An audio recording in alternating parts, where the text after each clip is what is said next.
아멘. 우리 오늘 온라인으로 예배드리시고 또 현장에서 예배드리시는 우리 함께하는 모든 성도님들을 우리 주님 안에서 축복하고 또 주님의 평강과 기쁨이 여러분 심령과 삶 가운데 충만하시기를 우리 주님의 이름으로 축원합니다. 오늘 2월 셋째 주일에는 우리 이사야 43장 말씀으로 나는 하나님께 사랑받는 자입니다 라는 제목으로 함께 은혜를 나누겠습니다. 우리 한번 따라할까요? 나는 하나님께 사랑받는 자입니다.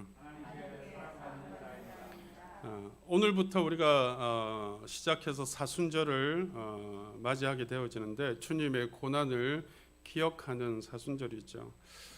주님께서 고난 받으시고 십자가를 지신 이유가 뭘까요? 한마디로 말하면 하나님께서 나를 사랑하시기 때문에 그래요. 우리가 지금 제 뒤에 십자가가 있지만 십자가는 주님의 사랑이거든요. 우리가 영화 그 패션 오브 지저스 크라이스트라는 영화가 있었잖아요. 그 패션이 PASSION 열정이란 뜻이거든요. 그 십자가의 주님의 열정, 예수님의 열정, 무슨 열정일까요? 우리를 향하신 사랑의 뜨거운 열정. 그래서 십자가를 지시는 거거든요. 사랑하면 죽을 수 있거든요. 사랑하면 내 대신 생명을 바쳐서라도 내가 생명을 바쳐서라도 나 대신 살 수 있다면 생명을 내놓을 수 있거든요. 주님께서 우리를 사랑하신 그 이유 하나 때문에 십자가 지시고 우리 위해서 모든 고통과 아픔들을 다 당하신 거거든요.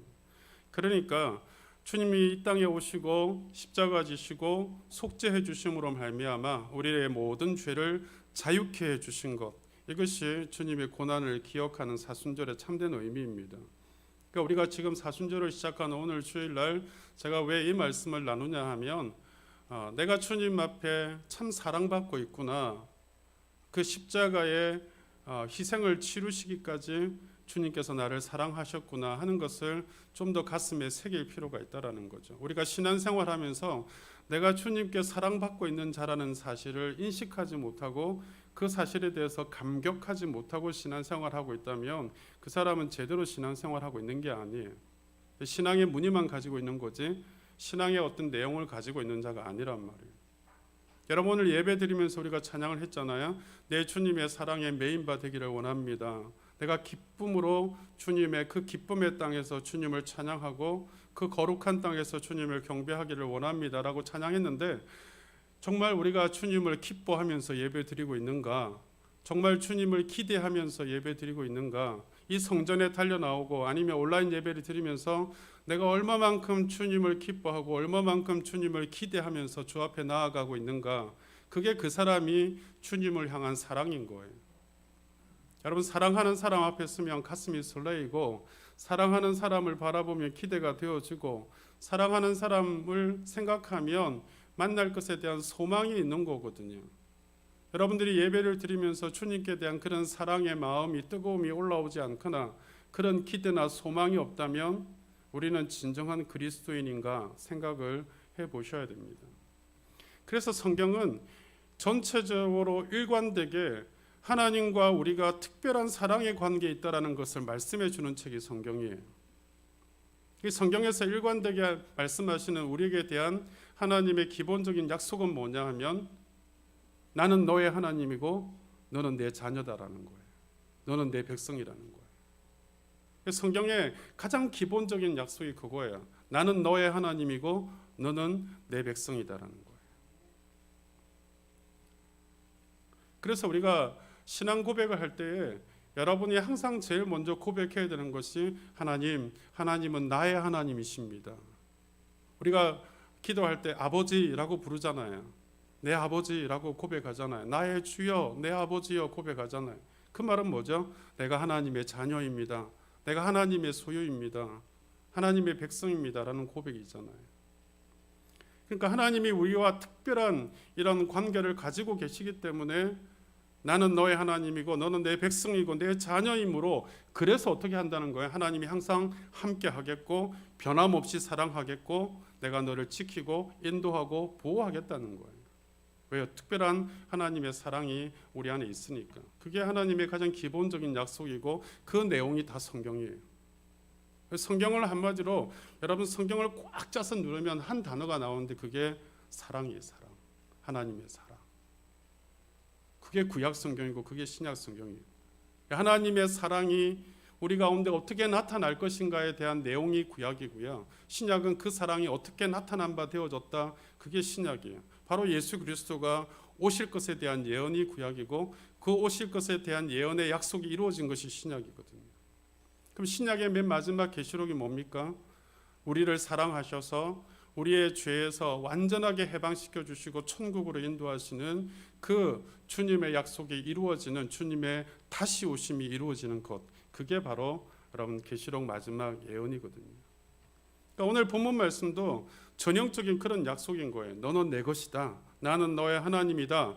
그래서 내가 너를 사랑하고 내가 너를 지키고 내가 너를 떠나지 않을 것이므로 그러므로 사랑하는 내 백성들아 두려워하지 말라라는 거예요. 두려워하지 말라. 여러분 이 시대가 얼마나 두려움이 많은지 몰라요. 자고 일어나면 제일 먼저 드는 마음이 두려움이에요. 여러분 그렇지 않습니까? 코로나라는 두려움이 있죠. 직접적으로 우리 삶에 지금 코로나가 우리가 겪어보지 않았으니까는 그런 두려움은 없을지 몰라도 코로나 때문에 생기는 어떤 상황과 환경 때문에 주는 두려움들이 많이 있잖아요. 그 두려움. 그뿐만 아니라 우리의 삶의 여건 속에서 주어지는 그런 어려움들로 인한 두려움, 또 질병으로 인한 두려움, 앞으로 장래에 어떻게 이루어질 것에 대한 미래에 대한 두려움, 자녀들에 대한 두려움, 많은 두려움들이 우리 삶에 녹아져 있단 말이죠. 그래서 성경에서 항상 강조하는 게 뭐냐 하면은 두려워하지 말라, 염려하지 말라. 이게 하나님의 굉장히 강조하시는 메시지예요. 두려워하지 말라. 오늘 사실 이사야 43장의 핵심적인 메시지도 두려워하지 말라거든요. 오늘 사실 본문은 멸망을 앞둔 이스라엘 백성들을 향한 메시지예요. 아시다시피 여러분 이스라엘의 역사를 가만히 보면 그들이 지은 죄가 엄청납니다. 선지자들을 계속해서 보내어서 하나님의 말씀을 깨닫게 하고 그들이 돌이키도록 요구하고 그랬지만 그들은 하나님의 말씀을 거부하고 그들이 돌이키지 아니하고 그러면서 소망이 끊어져요. 그러니까 하나님이 선지자를 보내어서 어떻게 하시냐면 마지막에는 멸망을 주겠고 그리고 바벨론의 포로가 되어지고 가겠고 그래서 하나님이 심판을 하시겠다라는 거예요. 매를 때려서라도 돌아오게 하겠다는 거예요. 근데 그 소식을 들은 이스라엘은 어떻게 될까요? 여러분 심판의 소식을 들었을 때 멸망의 소식을 들었을 때 기쁠까요? 아 하나님 우리를 때려서 돌아오게 하시는구나. 아 할렐루야 기쁘다 뭐 이렇게 했을까요? 아니에요. 얼마나 두려웠겠어요. 얼마나 낙심했겠어요. 지금 이스라엘 백성들의 마음은 크게 낙심하고 두려움 가운데 있는 거예요. 하나님 이런 멸망이 우리 가운데 주어지면 우리가 어떻게 견딜 수 있습니까? 이런 심정이거든요. 많은 사람들이 코로나가 왔을 때에 많은 기독교인들이 이렇게 이야기합니다. 하나님의 심판이라고. 하나님께서 이 시대를 심판하시기를 원하신다고. 저는 그렇게 생각하지 않아요. 하나님의 심판이라기보다는 하나님께서 우리에게 깨닫게 하시기를 원하시는 하나님의 어떤 깨닫게 하심의 한 방편이지 심판은 아닙니다. 이스라엘 백성들도 지금 심판이라고 생각하시지만 하나님 입장에서 보면 사실은 그들을 향한 사랑인 거거든요. 관심이 없고 사랑이 없으면 매료되지 않습니다. 내버려 두는 거예요. 그 사랑의 반대말은 미움이 아니고 무관심이거든요. 뭐 그러든지 말든지 내버려 두는 거예요. 하나님께서 여러분에게 관심이 많으시고 사랑이 많으시기 때문에 그래서 여러분 우리에게 이런 코로나라는 어려움을 통해서 우리의 신앙을 다시 한번 점검하고 하나님께 대한 우리의 마음을 점검하라고 해주시는 거지 무관심하시다면 이런 어려움도 주시지 않는 거예요. 우리 삶에 여러분 경제적인 어려움이 있거나 질병의 어려움이 있으면 하나님께서 나를 사랑하시는구나. 그래서 그 어려움들을 통하여서 다시 한번 하나님의 사랑을 깨닫게 하시게 원하시는구나. 이렇게 하나님의 입장에서 바라보셔야 돼요. 그러나 이스라엘 백성들의 입장에서 보면 두려운 거예요. 낙심이 되는 거예요. 그래서 그렇게 연약한 우리 인간들인 걸 아시기 때문에 하나님이 그런 어려움들을 주시고자 하시는 예언의 메시지를 주셨지만 그 뒤에 그들을 다독이시는 말씀을 하시는 게 오늘 본문 내용인 거예요. 그래서 이렇게 말씀하시는 거예요. 1절 말씀을 보면 야곱아 너를 창조하신 여호와께서 야곱아라고 부르는 건 뭐죠? 이스라엘 백성들을 지칭하는 하나의 표현이죠. 이스라엘 백성들아 너를 창조하신 여러분 하나님의 백성들은요 하나님이 창조하신 자들임을 아시기를 바랍니다. 그리고 뭐라고 말씀하죠? 이스라엘아 너를 지으신 이가 말씀하시느니라. 두 번 똑같은 말을 강조하는 것은 하나님께서 한 번 더 언급하시는 것은 강조하는 메시지잖아요. 이스라엘아 이건 하나님의 백성들을 지칭하는 표현이거든요. 야곱아 이스라엘아 즉 하나님의 백성들아 너를 창조하고 너를 지은 하나님께서 친히 말씀하시느니라. 뭐라고 이야기하죠? 두려워하지 말라. 저는 오늘 이 아침에 여러분을 창조하시고 여러분을 지으신 하나님께서 여러분에게 말씀하고 계십니다. 사랑하는 내 아들아, 사랑하는 내 딸아, 두려워하지 말라. 이 음성이, 이 하나님의 음성이 여러분 귀에도 들리시기를 바랍니다. 여러분 사랑하시잖아요. 여러분을 지으신 분이시잖아요. 여러분을 창조하신 분이 우리 하나님이시잖아요. 그분이 친히 말씀하신다 그러시잖아요. 여호와께서 지금 말씀하신다고요. 너는 두려워하지 말라. 왜냐고요? 그 이유를 말씀하시잖아요. 내가 너를 구속하였고 내가 너를 지명하여 불렀나니 너는 내 것이라. 내가 너를 하나님의 자녀로 불렀고 내가 너를 내 소유 삼았으니 너는 내 것이니 내가 책임지니 너는 두려워하지 말라는 거예요. 그리고 3절 말씀에도 또 그 이유를 말씀하거든요. 대저 나는 여호와 내 하나님이요 이스라엘의 거룩한 이요 내 구원자임이라. 나는 너의 하나님이야. 나는 너의 구원자야. 그러니까 너 두려워하지 마라 말씀하는 거예요. 그리고 4절에도 또 한 번 더 언급을 하면서 그 이유를 말씀해요. 너가 내 눈에 얼마나 보배롭고 존귀하고 그리고 내가 너를 사랑하니 너 두려워하지 말라는 거예요. 오늘 저와 여러분에게도 하나님 동일하게 말씀하시고 싶어 해요. 내가 너를 지명하여 불렀어. 이 수많은 사람들 중에서 내가 너 이름을 불러서 내 사랑하는 자녀로 지명해서 불렀어. 여러분 우리가 누구의 어떤 전도에 의해서 예수를 믿게 되어졌든 아니면 여러분 스스로 예수를 믿게 되어졌든 여러분 그 동기가 어쨌든 간에 그 과정이 어쨌든 간에 하나님께서 여러분을 한 사람 한 사람 지명하셔서 부르셨다는 사실을 믿으시기를 바랍니다. 그리고 하나님이 소유 삼아 주신 거예요. 내가 예수 믿은 게 아니에요. 하나님이 예수 믿게끔 우리를 불러주신 거예요. 하나님의 부르심이에요. 부르심. 그 콜링이 없었다라면 우리는 예수 믿을 수 있는 자격이 없는 거예요. 많은 사람들이 착각하는 게 뭐냐 하면 내가 예수 믿기로 작정했기 때문에 내가 교회 다니기로 작정했기 때문에 내가 수틀리고 내가 기분 나쁘면 예수를 버릴 수 있다고 생각을 해요. 내가 신앙생활하는 거, 교회 생활하는 거 마음대로 버릴 수 있다고 생각을 해요. 내가 예수 믿기로 작정했다고 생각하는 착각인 거예요. 하나님이 지명해서 부르셔서 내 것이라고 여러분 그렇게 선언해 주셨기 때문에 내가 예수 믿게 된 거지, 내가 어떤 의가 있어서 내가 어떤 하나님 앞에 여러분 내세울 게 있어서 하나님을 선택한 게 아니란 말이에요.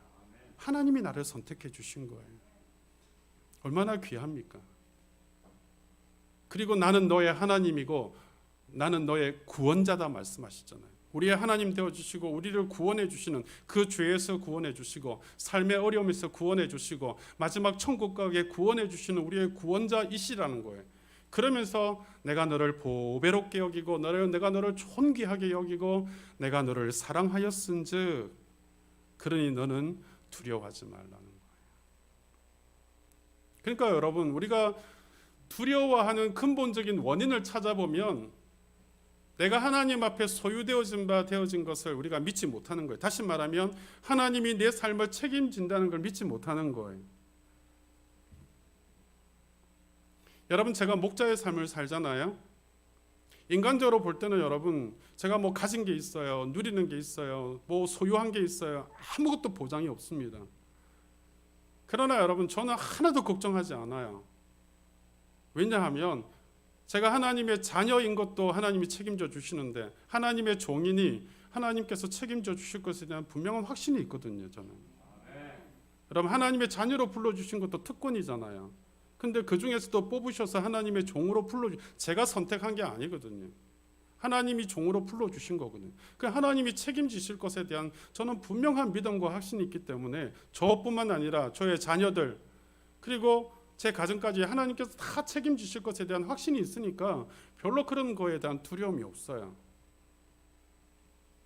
마찬가지로 여러분도 여러분 삶에 비록 어려움이 있고 힘든 여정이 있다 할지라도 하나님이 나를 부르셨고 그리고 하나님이 나의 하나님 되시고 나의 구원자 되시고 그리고 나를 보배롭고 존귀하게 여기시고 사랑해 주신다는 분명한 믿음이 있다면 그럼 하나님께서 오늘 여러분 사랑하는 여러분을 바라보시면서 너 두려워하지 말라 하시는 그 분명한 메시지가 오늘 여러분에게 하시는 말씀이라는 것을 믿으시기를 바랍니다.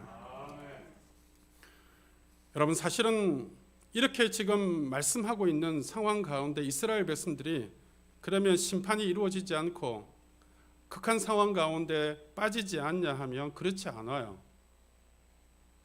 참 아이러니하게도 우리가 생각할 때는 하나님이 두려워하지 말라 그랬으면 그런 상황에 안 빠져야 되잖아요. 힘든 여정이 주어지지 않아야 되잖아요. 그냥 편안하게 어려움 없이 평탄해야 되잖아요.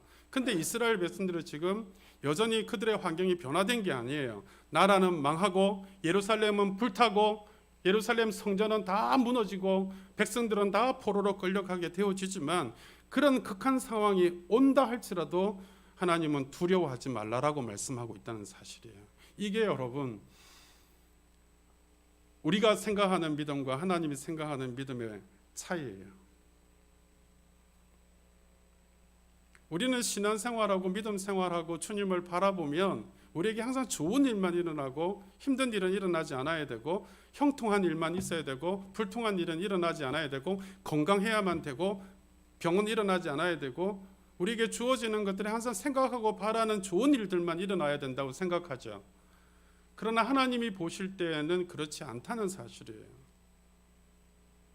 그런 극한 상황 가운데 있지만 그러나 그 모든 환경을 넘어서는 하나님의 은혜의 역사가 있기 때문에 그래서 염려하지 말고 두려워하지 말라라는 거예요. 지금 코로나라는 우리의 삶의 어려움이 있잖아요. 그 환경이 하나도 안 변했잖아요. 그런데 세상 사람들과 우리 예수 믿는 사람들이 달라야 되는 게 뭐냐 하면 그 한 가지예요. 이 코로나라는 환경을 이끌고 계시고 또 변화시킬 수 있는 능력을 가지신 하나님께서 여러분 그 모든 환경을 넘어서는 하나님의 역사가 있을 것이라는 것을 기대하고 바라보고 믿고 있는 우리는 두려워하지 않을 수 있다라는 거예요. 여러분 사람들이 백신이 어떻다 또 변이 바이러스가 어떻다 매일 저녁마다 뉴스를 틀면 너무나 두려운 이야기들만 해요. 듣고 있으면 너무나 힘들어지는 마음의 이야기들만 합니다.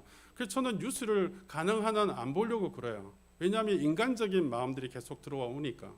뉴스를 안 보고 저는 아침에 인터넷 뉴스로 그냥 결과만 검색을 해서 보려고 하는 경향이 있습니다. 사람인지라 그런 뉴스를 들으면요 두려움이 들어와요. 그렇죠? 그 두려움이 들어오면 하나님의 은혜의 역사가 있을 것이라는 믿음적인 생각이 드는 게 아니라 그럴 수 있겠구나라고 하는 인간적인 생각이 들어온단 말이죠. 그러면 하나님의 은혜의 역사에 대한 기대가 점점 사라지거나 줄어들게 되어지면서 자꾸만 염려가 되어지고 두려움이 생기면 하나님을 바라보기보다는 뭔가 세상적인 것을 더 바라보는 의식이 생기기 마련이거든요. 그래서 여러분 비록 환경이나 어떤 상황들이 바뀌지 않아도 두려워하지 말라는 이유는 뭐냐 하면 하나님을 보라는 거예요. 너를 창조하고 지은 그 하나님이 너를 이끌어갈 것이라는 걸 믿으라는 거예요. 이게 오늘 우리가 회복해야 될 부분이에요. 여러분 아무리 능력이 있고 인격이 좋은 그런 아버지가 있어도요 그 아버지가 내 아버지가 아니면 그 사람의 인격과 능력이 나와는 아무런 상관이 없잖아요. 여러분 아무리 맛있는 음식이 즐비해도요 그 음식을 내가 먹을 수가 없는 음식이다 그러면은 그 음식을 차려놨는데 내가 그 자리에 참석할 수 없다. 그렇다면 그 음식은 나와는 아무런 상관이 없잖아요. 마찬가지로 하나님도 마찬가지예요. 하나님 전능하신 분이시죠. 말씀으로 천지를 창조하시고 그분의 전능하신 능력으로 온 세계를 이끌고 가시지만 여러분, 그래서 하나님을 찾는 사람들을 도와주시고 은혜와 복을 내려 붙이시는 분이시지만 그 하나님이 나의 하나님이 아닐 때는 아무런 상관이 없는 거예요. 그 하나님이 내 하나님이 될 때 여러분, 그 능력과 그 인도하심과 돌보심이 나와 상관이 있어지는 거거든요. 그런 의미에서 여러분 한 분 한 분이 하나님을 내 하나님, 내 아버지로 부를 수 있다는 것은 얼마나 자랑스러운 거고 얼마나 감사해야 되는 거고 또 하나님 앞에 얼마나 영광스러운 일이라는 것을 아셔야 돼요. 여러분, 지금 이렇게 예배 드리는, 온라인이든 현장에서든 예배 드리는 자리에서 하나님을 하나님으로 부를 수 있고 하나님을 아버지라 부를 수 있고 그 하나님 앞에 여러분 기도할 수 있고 의탁할 수 있다는 그 자체가 여러분 기쁨이 되시고 감사가 되시고 자랑이 되시기를 바랍니다. 나의 하나님이잖아요. 나의 하나님. 온 세상을 지으신 창조주 하나님이신데 그 하나님이 정목사의 하나님만 되신다라면 얼마나 여러분 불행해요. 그게 아니잖아요. 여러분의 하나님이시잖아요. 내 하나님이시잖아요. 내 아버지시잖아요. 왜 저 정목사만 사랑해? 왜 저 김권사만 사랑해? 왜 난 안 사랑하시지? 라고 생각하신다면 여러분 큰 오류가 있는 거예요. 그 하나님은 여러분의 하나님이시라니까요. 나 한 사람 한 사람을 사랑하시는 여러분의 하나님, 내 하나님이시라니까요. 그래서 1절에 뭐라고 이야기해요? 내가 너를 구속하였고 너를 지명하여 불렀나니 너는 내 것이라 말씀하시잖아요. 너는 내 것이라. 그래서 여러분 오늘 이 아침에 하나님 앞에 이렇게 고백해 보십시오. 하나님, 저는 하나님의 것입니다. 하나님의 것입니다. 저는 하나님의 것입니다. 우리 성도님들이 저를 이렇게 높이셔서 주의 종 그러는데요. 여러분, 주의 종이라는 단어는 목회자에게 주어지는 특별 용어가 아닙니다. 주의 종은 여러분들에게도 동일하게 쓰여질 수 있는 단어예요. 여러분 한 사람 한 사람이 다 주의 종이에요. 여러분이 주님의 소유잖아요. 그 말은 뭐예요? 여러분이 주인이 아니라는 뜻이에요. 그런 의미에서 여러분 다 종들이죠. 주인은 주님이시고 여러분 주님의 종들이라니까요. 저만 주님의 종이고 여러분 주인이신가요? 여러분들도 주님의 종들이에요. 그러니까 소유라는 것은 그런 의미죠. 여러분, 소속은 그 사람의 신분을 말하는 거거든요. 그래서 너는 내 것이다. 그런 말은 그건 하나님 앞에 속해 있다는 거거든요. 그러니까 하나님께서 우리를 하나님의 소유로 삼아 주셨다. 하나님의 자녀로 삼아 주셨다. 그 신분을 가지고 있는 거예요. 그래서 하나님이 챙기시고 하나님이 감싸 주시고 또 채워 주시고 인도해 주시는 거예요. 여러분이 저도 그렇고 여러분들도 자녀를 키워 보시잖아요. 여러분 자녀이기 때문에 여러분이 챙겨 주시고 도와주고 사랑해 주고 다 하시는 거지. 자녀가 아니라면 남의 새끼라면 그렇게 하겠어요? 한두 번은 그렇게 할 수 있을지 몰라도 여러분 내 새끼하고 남의 새끼하고는 다른 거거든요. 그러니까 우리가 어디에 속하여 있는가를 묻는 것은 굉장히 중요해요. 소속은 그 사람의 신분을 말하는 거니까. 그래서 여러분 종종 제가 성도들을 볼 때에 여러분 삶에 대한 소속감이 없는 분들이 있어요. 더 정확하게 말하면 영혼의 소속감이 결핍되어져 있는 성도들이 있습니다. 우리가 하나님께 소속되어져 있다는 것을 인식하지 못하는 분들이 있어요. 그러니까 하나님께서 우리를 붙잡아 주시고 보호해 주시고 지켜주시고 인도해 주셔야만 내 인생이 잘 나갈 수 있는데 여러분 믿으십니까? 하나님이 붙잡아 주시고 인도해 주시고 지켜주시고 축복해 주셔야 내 인생이 잘 나갈 수 있는 인생이지 내가 애쓰고 수고하고 열심히 산다고 잘 나갈 수 있는 인생이 아니란 말이에요. 왜냐하면 우리의 소속이 내가 내 소속이 아니라 우리의 소속은 그분에게 속해 있기 때문에 그분이 챙겨주시고 도와주시고 채워주시고 복 주셔야 잘 나갈 수 있는 거지 나 스스로 그렇게 산다고 해서 절대로 잘 나갈 수 있는 인생이 아니란 말이에요. 근데 문제는 그렇게 하나님 챙겨주시고 보호해주시고 책임져 주실 그 하나님께서 하나님 앞에 우리가 소속되어 있다는 사실을 여러분 분명하게 확신을 갖지 못하는 성도들이 많다라는 거예요. 내 영혼이 어디에 소속되어 있는가를 잊어버리고 있는 인식하지 못하고 있는 성도들이 있다는 게 더 문제예요. 우리가 코로나라는 어려움을 만나고 아니면 우리 삶의 어떤 물질적인 어려움, 질병의 어려움을 만났을 때 제일 먼저 생각해야 되는 게 그거예요. 나를 도와주시고 나를 지켜주시고 나와 함께 해주실 분이 하나님이시라는 사실을 인식하셔야 돼요. 그렇다면 우리가 어떻게 해야 될까요? 그 하나님 앞에 도움을 구해야 되고 그 하나님 앞에 요청해야 되잖아요. 근데 어려움이 생기니까 더 하나님을 떠나고 더 하나님 곁에 멀리하고 하나님 앞에 소원해지는 모습은 뭘까요? 결국 우리 영혼의 소속감이 결핍되어 있다는 것을 보여주는 그런 모습이라는 거죠. 이사야 43장 이 말씀은요, 사실 나중에 이제 바벨론으로부터 이스라엘이 해방되어질 것에 대한 소망을 주는 메시지이지만 그 이면에 들어가 있는 메시지는 예수 그리스도에서 우리 인간이 여러분 하나님의 은혜로 우리가 자유케 되어지고 그 죄로부터 자유함을 얻어서 우리가 온전한 은혜를 누리게 되어질 것에 대한 소망이 들어가 있는 메시지예요. 그러니까 우리 인생을 향한 하나님의 사랑이 지칠 줄 모르게 우리 가운데 주어지고 있다는 것을 이 유다 백성들이 나중에 심판받아서 바벨론에 의해 끌려가서 그런 모진 고난을 받지만 하나님께서 다시 돌이켜서 하나님 이스라엘 백성들을 자유케 해주시는 그 메시지를 통해서 우리가 지금 죄로 말미암아서 엄청난 고난 가운데 있을지 몰라도 그러나 하나님께서 예수 그리스도를 보내셔서 우리에게 참된 자유를 주시고 이 땅 가운데 비록 지금 고난 중에 있을지라도 완벽한 완전한 자유를 누리게 하실 천국에 이르실까지 그 주님께서 지키시고 인도해 가실 것이라는 메시지가 들어가 있는 거예요. 그러니까 하나님 주권적인 사랑으로 자기 백성들을 사랑하신다라는 것을 보여주는데, 그런데 유다 백성들이 보이는 반응은 뭐냐 하면요, 그들은 하나님께서 그렇게 주권적으로 사랑하시고 백성들을 이끄시지만 인간은요 하나님의 기대를 좌절시켜요. 하나님께 구속받은 자들인 이스라엘 백성들이 하나님을 부르지도 않고 하나님을 도리어 괴롭게 하고 하나님 앞에 감사의 제사를 드리지도 않았다라고 오늘 이사야 43장에 22절 23절에 보면 이사야 선지자가 그렇게 지금 이스라엘 백성들의 잘못을 지적하는 거예요.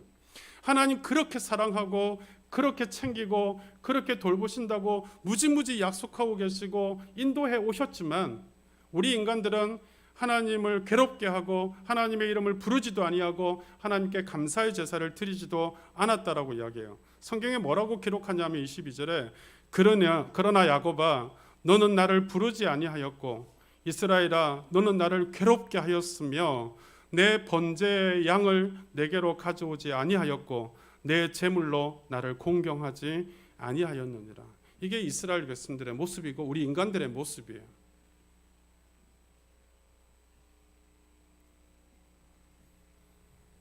여러분 자신을 한번 들여다보세요. 하나님은 절대적인 주권적인 사랑으로 우리를 사랑해 주시거든요.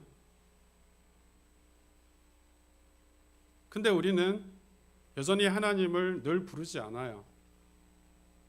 어떤 때는 하나님을 괴롭게 하기도 해요. 그리고 하나님 앞에 감사의 제사를 드리지도 않습니다.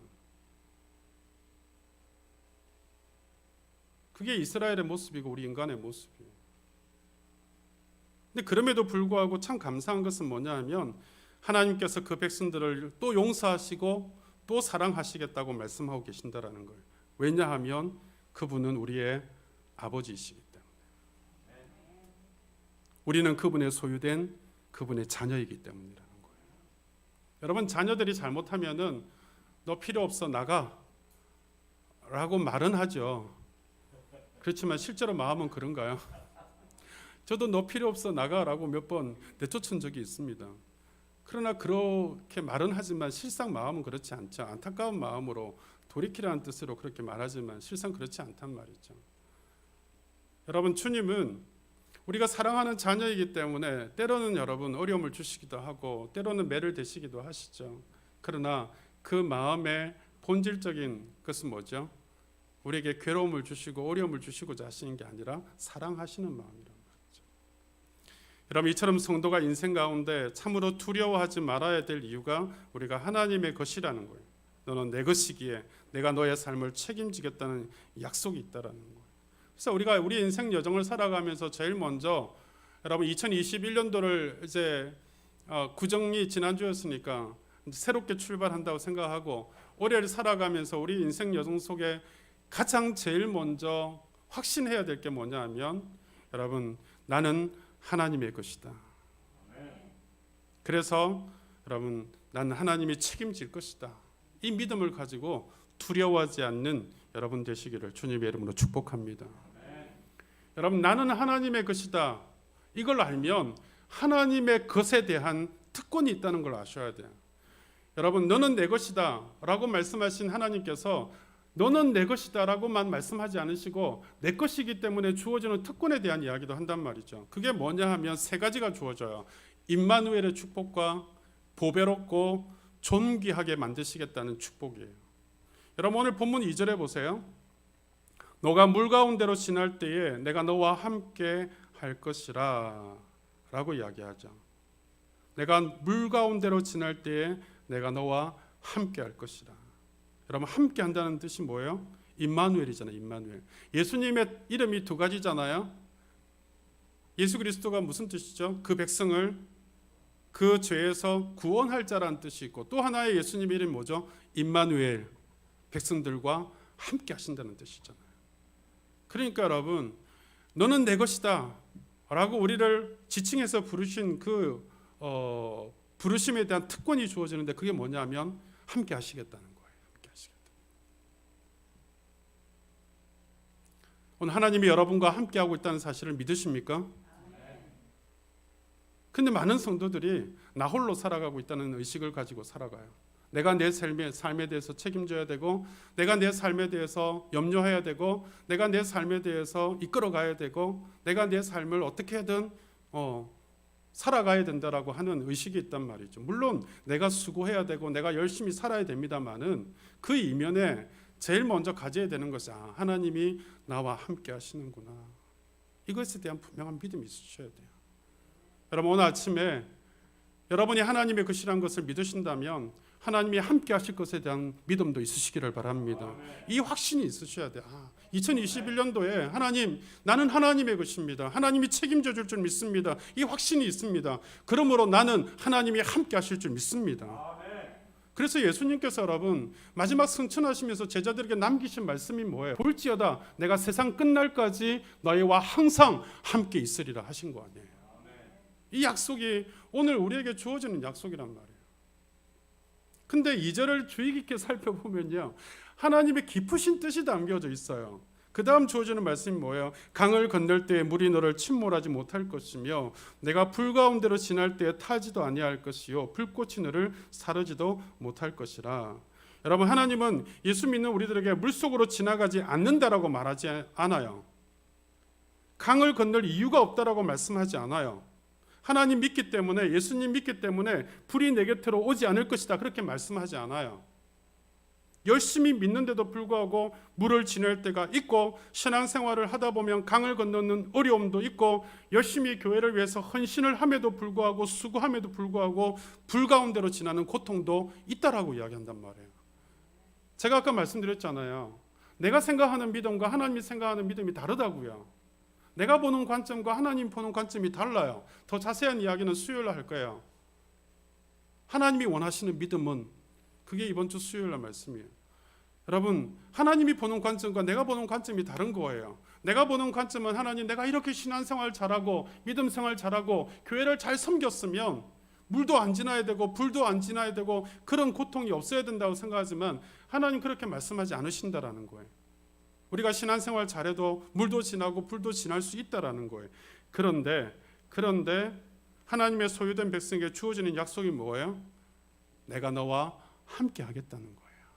물 가운데로 지나갈 일이 있어도 내가 너와 함께 할 것이고 불 가운데로 지날 일이 있어도 내가 너와 함께 하겠다는 거예요.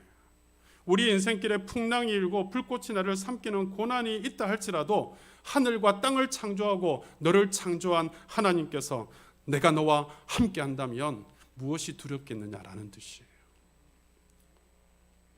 우리 삶에 여러분 고난이 오고 풍랑이 올지라도 하나님이 나와 함께 하심을 여러분 하신다면 우리가 두려워할 일이 없는 줄 믿습니다.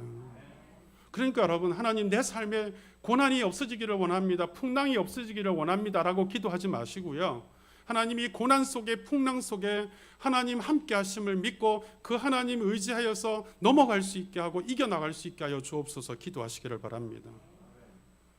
여러분, 예수님의 제자들이 그 예수님과 함께 배를 타고 가고 있지만 풍랑이 일지 않습니까? 그리고 예수님은 여러분 배 고물에서 주무시고 계시거든요. 그래서 제자들이 자기들의 뱃사람들이니까 애쓰고 노력해서 그 풍랑을 이겨보려 하지만 죽을 지경이 되거든요. 그때서야 예수님 깨우시잖아요. 그 예수님이 그 배 중심에 서셔서 바다야 잠잠하라, 파도야 잠잠하라 하니까 그 즉시 잠잠해지잖아요. 우리 인생의 배에 우리만 타고 있다고 생각하고 그 풍랑을 잠재우겠다고 여러분 애쓸 것이 아니라 우리 인생의 배에 타고 계시고 함께하고 계시는 예수님을 깨워서 우리 인생의 풍랑을 잠잠케 해주실 그 주님을 바라보시는 은혜가 있어야 될 줄 믿습니다. 그 하나님 우리와 함께 하신다니까요.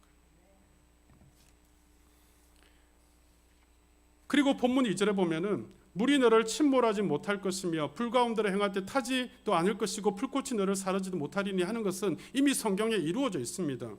여러분, 홍해를 건넜던 이스라엘 백성들 보세요. 물이 침몰해서 그들이 죽었습니까? 아니에요. 물이 넘치는 가운데 있었지만 벽이 되어져서 이스라엘 백성들은 마른 땅을 건넜잖아요. 불이 타고 있는데도 여러분 살았던 사람들 기억나시죠? 다니엘의 세 친구 사드락과 메삭과 아벳느고는요, 풀무불을 7배나 더해서 풀무불을 여러분 그 풍로에 바람을 넣고 있는 그 병사는 불에 타서 죽었는데 그 실제로 여러분 그 안에 들어가 있던 사드락과 메삭과 아벳느고는 머리털 하나도 안 상했다니까요. 뭘 의미하는 걸까요? 어떤 어려움과 역경 속에서도 하나님이 방패가 되어주시고 산성이 되어주신다라는 거예요. 머리털 하나도 상하지 않도록 지켜주시겠다는 거예요. 그래서 다윗이 뭐라고 고백합니까? 나의 힘이 되신 여호와여, 내가 주님을 사랑하나이다. 여호와는 나의 방패가 되시고 나의 산석이 되시고 나의 피난처가 되시고 그렇게 노래하는 거 아니에요. 어려움이 없었습니까? 다윗이 얼마나 수많은 어려움을 겪습니까? 여러분, 도망자로 사는 게 10년 넘게 삽니다. 그런 삶의 어려움들을 겪으면서도 하나님이 나의 힘이 되시고 나의 능력이 되시고 피난처가 되시고 피할 바위가 되어주신다는 것을 그가 늘 경험하잖아요. 여러분, 우리 삶에 아무리 어려움이 오고 풍랑이 있어도요, 하나님이 함께 하심을 믿으신다면 이런 피난처가 되시고 산성이 되시고 피할 바위가 되어주시는 은혜를 경험하게 될 줄 믿으시기를 바랍니다. 이런 믿음이 있으셔야 되지. 하나님, 나에게 풍랑이 일지 않게 해주십시오, 고난이 일지 않게 해주십시오, 그렇게 기도하지 말고 어떤 고난과 풍랑이 닥쳐와도 함께 하시는 주님께서 넘어가게 하시고 이기게 하시고 겪을 수 있는 능력을 주실 줄 믿습니다 하고 기도하시기를 바랍니다. 그게 진짜 믿음입니다. 여러분, 오늘 본문 4절에 보면 내가 내 눈에 보배롭고 존귀하며 내가 너를 사랑하였은즉, 이번 주 암송 구절로 제가 적어놓은 말씀이, 저는 이 4절 말씀이 얼마나 위로가 되는지 몰라요. 특별히 여러분, 이 내 눈에라는 단어가 너무 좋아요. 내 눈에. 하나님이 콩깍지가 씌워져가지고요, 하나님의 눈에 우리가 얼마나 사랑스러운지 몰라요. 여러분이 하나님의 눈에 사랑스러운 존재일까요? 천만에요. 우리가 돌았으면 죄짓고 돌았으면 하나님 앞에 거절하고 하나님 괴롭게 하고 하는 사람들인데 하나님 눈에 뭐 얼마나 우리가 여러분 사랑스러운 존재일까요? 저나 여러분이나 뭐 똑같지 않습니까? 하나님 눈에 사랑스러운 존재가 아니에요. 그런데 너가 내 눈에 보배롭고 존귀하다는 거예요. 하나님 눈에 콩깍지가 씌워가지고 하나님 눈에 얼마나 사랑스럽게 보이는지 모른다는 거예요. 할렐루야. 이게 여러분, 너는 내 것이라고 불러주신 우리가 하나님의 것이 된 특권이에요. 얼마나 좋은지 몰라요. 넌 내 거야. 내 눈에 얼마나 사랑스러운 존재인지 몰라. 여러분, 우리가 아무리 하나님 앞에 미운 짓 하고 못된 짓 하고 살아도요, 하나님 눈에 사랑스럽게 보인다 그러니 얼마나 여러분 이게 귀한 일입니까? 얼마나 이게 감사한 일이에요. 우리가 아침에 찬양할 때마다 늘 고백하는 게 그거잖아요. 하나님의 은혜와 사랑 아니면 우리가 어떻게 살아갑니까? 우리가 잘나서 살아가는 것 같고 우리가 능력이 있어서 살아가는 것 같아도 그렇지 않습니다. 하나님이 나사 하나 딱 뽑으면요, 그 자리에서 쓰러지는 게 인간이에요. 은혜로 살아가는 거거든요. 하나님 눈에 사랑스럽게 보이는 그 사랑으로 살아가는 거지 내가 내 힘대로 살아가는 게 절대 아니에요. 오늘 밤에 하나님이 우리 코에 호흡을 딱 막으시면 끝나는 게 인생입니다. 한 줌의 흙으로 돌아가는 게 인생이에요. 자랑할 것도 없고 내세울 것도 없는 게 우리 인생입니다. 그런 우리 여러분 한 줌의 흙 같은 여러분 아침에 있다가 사라지는 이슬과 같고 여러분 안개와 같은 그런 인생인 우리를 우리가 뭐라고 하나님 눈에 사랑스럽대요. 하나님 눈에 보배롭고 존귀하대요. 우리가 보배로운 존재입니까? 존귀한 존재입니까? 아니라고 그랬잖아요. 우리는 그냥 이 질그릇 같은 존재, 질그릇 아시죠? 아무짝에도 쓸모없는 그냥 허접한 그릇입니다. 그런데 그 질그릇 같은 우리에게 보배로우신 주님이 담겼잖아요. 주님이 우리 안에 예수를 믿을 때 훅 들어오셨잖아요. 보배이신 주님이 담기니까 우리가 보배로운 존재가 된 거예요. 존귀한 존재가 된 거예요. 자, 여러분 착각하지 마십시오. 여러분이 보배롭고 존귀한 존재가 아니에요. 우리 안에 들어오신 예수님이 보배로우시고 존귀하시니까 우리가 보배로운 존재가 된 거예요. 그래서 하나님 눈에 사랑스러운 거예요. 여러분이 예수 믿어서 예수님이 여러분 안에 들어오셨기 때문에 보배롭고 존귀하고 사랑스러운 존재가 된 거지 여러분 자체가 그런 게 아니에요. 많은 예수 믿는 사람들이 잘못 생각하는 게 그거예요. 내가 좀 예수 잘 믿고 신앙생활 잘하고 교회 헌신하면 이제 자기가 잘난 줄 알아요. 자기가 여러분 괜찮은 사람인 줄 알아요. 자기가 보배롭고 존귀한 사람인 줄 착각해요. 천만에요. 그 속에서 예수 싹 빼버리 보세요. 예수가 없는, 예수의 마음이 없고 예수의 심장이 없고 예수의 그 뜻과 생각이 없는 그런 사람이 되어지면요, 그 사람 존귀한 사람 아니에요. 보배로운 사람 아닙니다. 제가 지난주에 말씀드렸잖아요. 예수를 잘 알고 살자고. 제가 수요일날 말씀드렸잖아요. 예수 그리스도의 제자가 되어서 살자고. 자기를 부인하고 자기 십자가를 지고 주님을 따르는 자가 되자고. 여러분 지금 처한 상황이 아무리 환경이 초라하고 비참하고 또 질병 가운데서 여러분 죽을 것 같고 그럴지라도요, 여러분은 하나님의 눈에 보배로운 존재고 존귀한 존재고 사랑받는 존재라는 사실을 믿으시기를 바랍니다. 여러분 손에 쥐어진 것 아무것도 없어도요, 하나님의 눈에 보배롭고 존귀하고 사랑스러운 존재임을 믿으시기를 바랍니다. 제가 가지고 있는 프라우드가 그거예요. 제가 주의 종으로서 가진 것 하나도 없습니다. 그러나 제가 집도 없고 뭐 차도 없고 아무것도 없어도요, 제가 가지고 있는 프라우드 하나 이건 거예요. 내 손에 아무것도 쥔 것이 없어도 주님이 나를 보배롭고 존귀하게 여기시고 사랑하신다면 그게 최고 아닙니까? 오늘 저와 여러분이 하나님 앞에 보배로운 하나님의 자녀란 사실을 믿으시기를 바랍니다. 이게 하나님 주신 특권이에요. 넌 내 거야. 넌 내 것이다. 그럴 때는요, 내가 너와 함께해. 내가 너를 보배롭고 존귀하게 여겨. 내가 너를 사랑해. 그 뜻이 담겨 있는 거예요. 그게 너는 내 것이라는 그 메시지의 핵심인 거예요. 그러니까 하나님과 우리 사이에 특별한 관계가 있다니까요. 여러분, 하나님과 나 사이에 특별한 관계예요. 저와 여러분도 특별한 관계잖아요. 함께하는 교회에서 만난 특별한 관계인 줄 믿습니다. 대꾸가 쉬운지 않은 거 보니까 그냥 일반적인 관계군요. 특별한 관계예요. 여러분, 수많은 교회에 수많은 성도들이 있는데 이렇게 함께하는 교회에서 함께 만나서 신앙생활을 하는 건요, 하나님이 엮어주시고 만들어주셨으니까 이렇게 관계가 된 거 아닙니까?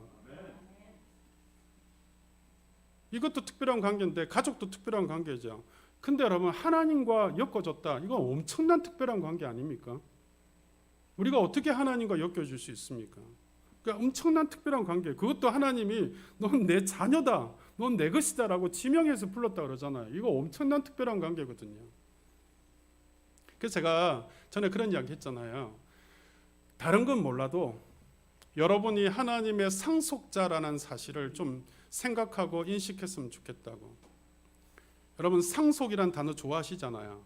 물론 뭐 여러분 부모한테 받을 상속이 별로 없어서 상속이란 단어, 저도 사실 부모한테 10원 한 장 받은 게 없으니까 상속이란 단어 별로 이렇게 와닿지도 않지만, 여러분 상속이란 단어 생각하면은 왜 그 세간의 화제가 되고 있는 그런 그 기업인들의 그죠? S 뭐 그런 그죠? 그 아들 물려받은 거 뭐 그런 거 이야기 들을 때마다 부럽잖아요, 그죠? 아, 그런 거 안 부러우시군요. 생각을 안 하시니까. 우린 전혀 그런 것과 상관없이 살아가는 사람이니까, 그죠? 우리는 항상 영적이잖아요, 그죠? 하나님만 생각하고 하나님 은혜만 생각하니까 그런 세상적인 건 하나도 안 부럽잖아요, 그죠? 그렇다 할지라도 여러분, 그런 세상적인 상속을 받을 수 있다라면 얼마나 여러분 부럽겠습니까? 근데 하나님의 모든 좋은 것을 다 받을 수 있는 상속권자다. 이게 하나님의 것이라는 것에 여러분 이 특별한 은혜거든요. 저와 여러분 하나님의 자녀란 말은 하나님의 상속권자다는 뜻이거든요. 그 은혜를 가지고 있으셔야 돼요. 그러니까 하나님이 내가 너와 함께 있겠다라고 말씀하신 것은 내가 너에게 모든 것을 주겠다라는 뜻이거든요. 그래서 하나님을 찾는 자들에게는 모든 좋은 것을 주시겠다라고 말씀하시는 거예요. 저는요, 어떤 작가가 작품을 만들 때 여러분 혼신의 힘을 다해서 작품을 만들지 않겠습니까? 만일에 여기 그 이천에 가면 도에 이렇게 도자기 만드는 그런 곳들 많이 있잖아요. 이 도자기 만드는 작가가 작품 만들 때 대충 이렇게 만드는 그릇도 물론 있겠죠. 그런데 어떤 정말 작품을 만들어야 되겠다 혼신의 힘을 다해서 정성을 다해서 만들지 않겠습니까? 그런 것처럼 여러분 하나님께서 우리를 만드실 때 정말 혼신의 힘을 다해서 만드신단 말이에요. 사람들이 여러분을 평가할 때는 외모를 가지고 평가하거나 여러분 가지고 있는 소유를 가지고 평가할지 몰라도요, 하나님이 여러분을 평가할 땐 그렇게 평가하지 않아요. 왜냐하면 하나님이 여러분 한 분 한 분을 만드시고 창조하셨다라고 오늘 말씀하시는 것처럼 그분이 친히 만드셨거든요. 오늘 1절 말씀에 뭐라고 이야기해요? 야곱아, 너를 창조하신 여호와께서, 또 이스라엘아, 너를 지으신 여호와께서, 이렇게 말씀하시잖아요. 우리를 창조하시고 지으셨다라고 말씀하시죠. 3절에도 보면 나는 여호와 내 하나님이요 라고 말씀하시고, 7절 말씀에도 보시면은요, 하반절에 보면 그를 내가 지었고 그를 내가 만들었느니라. 이 짧은 절에 보세요. 지었다, 창조했다, 만들었다, 이런 메시지가 계속 반복되고 있는 이유가 뭘까요? 그건 한마디로 말해서 하나님께서 친히 우리를 지으셨다라는 거예요. 여러분을 친히 귀한 작품으로 만드셨다라는 거예요. 그래서 여러분은 하나님의 작품인 줄 믿으시기를 바랍니다. 그래서 소유다는 말은 여러분 두 가지 의미가 있는 거예요. 자, 보세요. 저를 보세요. 이제 말씀을 이제 마무리해 갈 거니까. 첫째는요, 여러분이 하나님의 소유다 할 때는요, 하나님의 자녀라는 개념이 있는 거예요. 상속권자. 두 번째는 하나님의 작품이다라는 뜻이 있으셔야 돼요. 그래서 내가 하나님, 사람들이 볼 때는 볼품없고 쓸모없는 존재일지 몰라도 하나님 보실 때는 특별한 사람이구나, 이 의식을 가지셔야 되고, 또 하나님의 자녀라는 의식을 가지셔야 되는데, 오늘 여러분 본문 6절에 보세요. 6절의 하반절에 보면 이렇게 뭐라고 이야기하냐면은 내 아들들을 먼 곳에서 이끌며 내 딸들을 땅끝에서 오게 하며, 아들들, 딸들이라는 표현을 쓰잖아요. 그러니까 사랑하는 내 아들, 내 딸들이라는 거예요. 하나님이 사랑하는 하나님의 자녀들을 부르실 때 내 아들들아, 내 딸들아 부르고 있다는 사실이에요. 친히 하나님이 하시는 메시지예요. 내 아들들아, 내 딸들아. 저는 이 메시지가 참 좋습니다.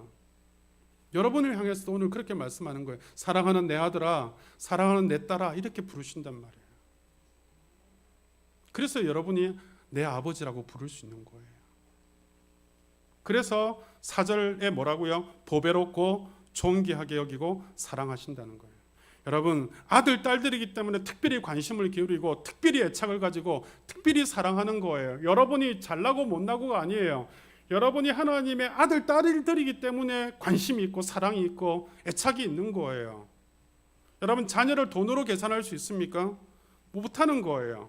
여러분, 남들이 볼 때 저 아이가, 내 아이가 예뻐 보일 수도 있고 못나 보일 수도 있잖아요. 솔직히 말해서.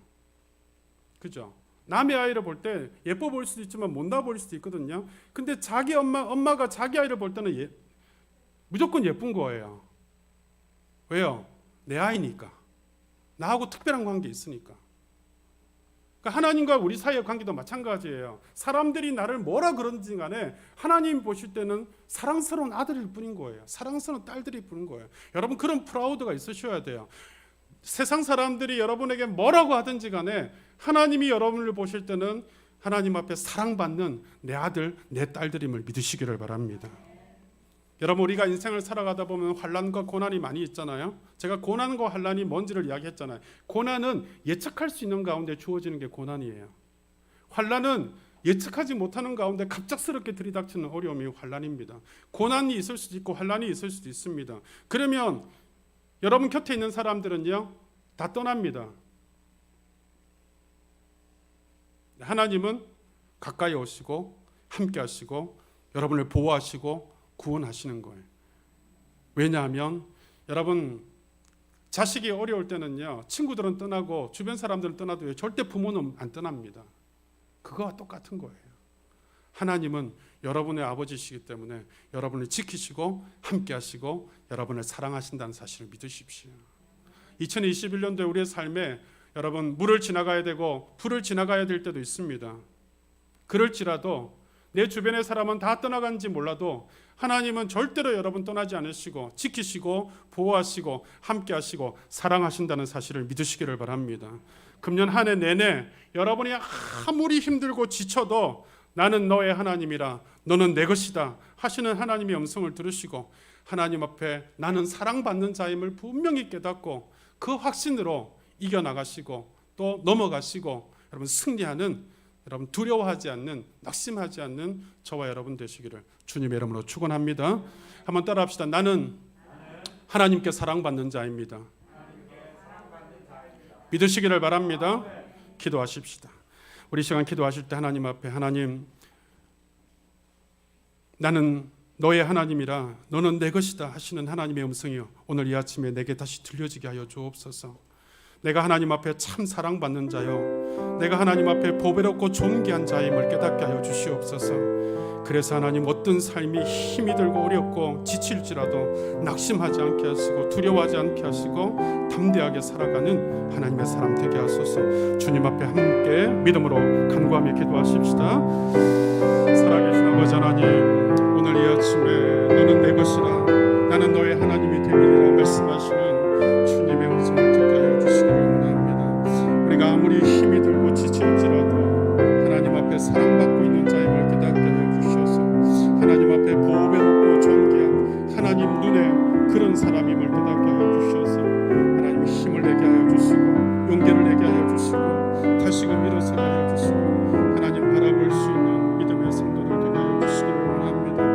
우리 삶의 아버지, 고난이 오고 환난이 올지라도 하나님, 내 모든 주변 사람들은 다 떠나갈지라도 나를 사랑하시는 내 아버지 하나님은 언제나 함께하고 계시고, 그래서 아버지 하나님, 나를 보배롭고 존귀히 여기시며 또 사랑하시는 그 아버지의 사랑에 아버지 눈으로, 그 손으로 우리를 지키시고 보호하신다는 믿음을 가지고 살아가는 금년 한 해가 되게 하여 주시기를 바랍니다. 주님 앞에 이겨나갈 수 있는 힘을 얻게 하여 주시고 이번 한 주간도 그렇게 두려워하지 않고 승리하는 주를 되게 하여 주옵소서.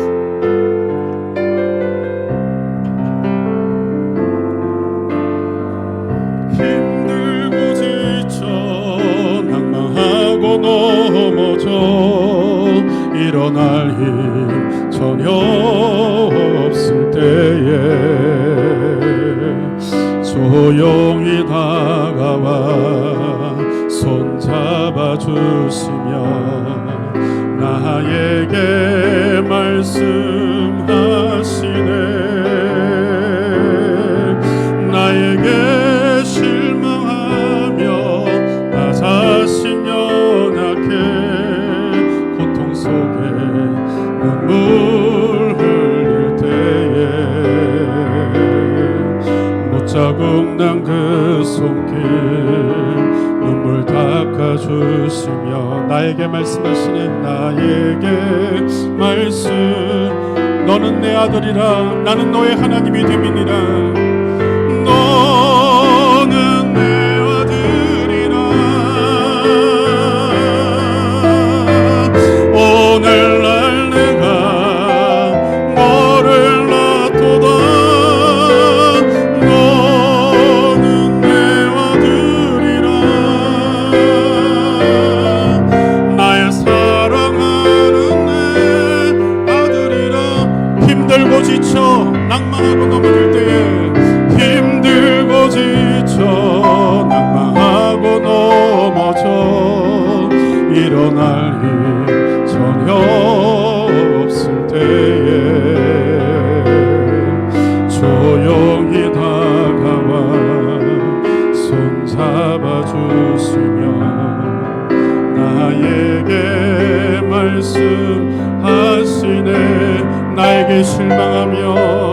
나에게 실망하며 내 자신 연약해 고통 속에 눈물 흘릴 때 못 자국난 그 손길 못 자국난 그 손길 눈물 닦아주시며 나에게 말씀 너는 내 아들이라 오늘날 내가 너를 낳았도다 너는 내 아들이라 너는 내 것이라 말씀하십니다. 오늘날 내가 너를 낳았도다 너는 내 아들이라 나의 사랑하는 내 아들이라 언제나 변함없이 너는 내 아들이라 나의 십자가 고통으로 나의 십자가 고통 해산의 그 고통으로 내가 너를 낳았으니 너는 내 아들이라 오늘날 내가 너를 낳았도다 너는 내 아들이라 나의 사랑하는 내 아들이라 나의 사랑하는 내 아들이라 나의 사랑하는 내 아들이라 한 번 더 고백합시다. 나의 사랑하는 내 아들이라 나의 사랑하는 내 아들이라